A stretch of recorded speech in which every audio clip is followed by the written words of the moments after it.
Hey everyone, Will from Project BRZ here. If you follow us on Facebook, you would have seen last weekend we installed the Radium catch cans into the car. So I thought I'd just put together a video just showing you what they look like installed, roughly how to install them, and just talk a little bit about what the advantages are. So catch cans, basically the idea of a catch can is that in a car's engine, in a performance engine in particular, you get what's called oil blow-by. And what that is it's a little bit of oil that vaporizes inside the engine and then ends up coming out of the vacuum lines and back through the vacuum lines into your intake.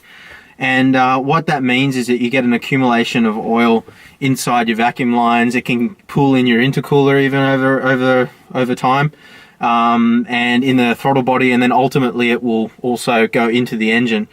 What it means when it goes into the engine is that you're effectively lowering the octane level of your fuel because you're mixing oil in with your combustion mixer. So you've got fuel, air, and then you've got a bit of oil as well, which you don't want.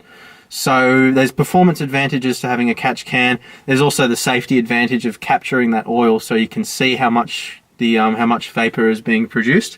If you've got a problem with your engine, it will actually produce a little bit more oil vapor. So it's good to be able to keep an eye on it that way as well. The final key advantage also is that it lowers your emissions a little bit as well because you're not producing as much hydrocarbons without oil in your exhaust. So let's jump into it. I'll show you what it looks like installed and then roughly how we installed it as well.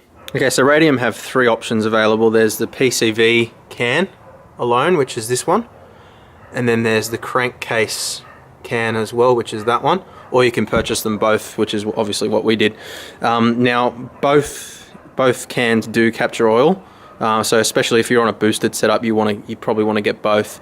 I've read some people say that only their PCV can catches. Some people say only their crankcase catches.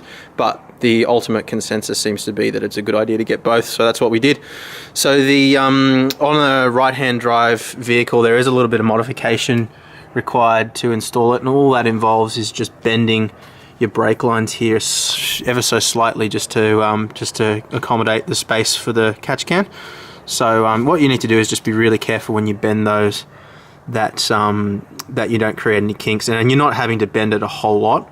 But you just need to be particularly careful that on your brake master cylinder there, when you bend that up, put some downward pressure there and just bend it like that. You don't want to create a kink in your brake master cylinder there where the fitting is. So the inlet is the top hose, so that's your input, then that's your out. So the input line runs back to the PCV line here. So normally that pipe would connect to the back of the throttle body. You can see also there the T-piece for our blow-off valve.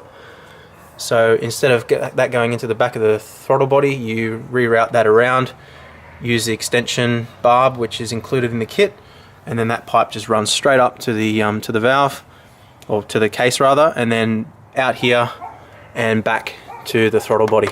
So that one's really simple to install, and the crankcase one is equally as simple to install. On this side, all you need to do is just spin your negative battery terminal around out of the way there.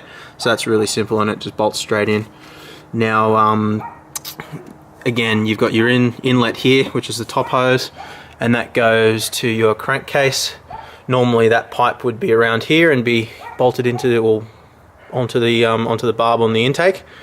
But in this case, we've rerouted it around. Again, it comes with an extension tube there, so you just plumb that in, run the pipe around, inlet, and then the outlet goes back to the intake. Now, in our case, the intake is on the front here.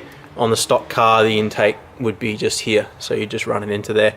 So it's as simple as that to install. Now, it also comes with these little dipsticks, which you can see here. I won't bother pulling it out now, I don't think, because there's no oil in it. I know that, but yeah, they're a good way to be able to check. Now there's also these little drain lines as well. I don't know if you can see it there, but it comes with these little petcock drain lines as well, so you can just connect the hose to that, and that's an easy way to just drain the oil out.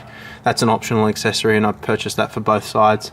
So yeah, that just runs out of the bottom of the can and empty it that way. So it's as simple as that, guys. So hopefully this video has been useful for you, and if it has been, like and subscribe as always, and we will see you next time.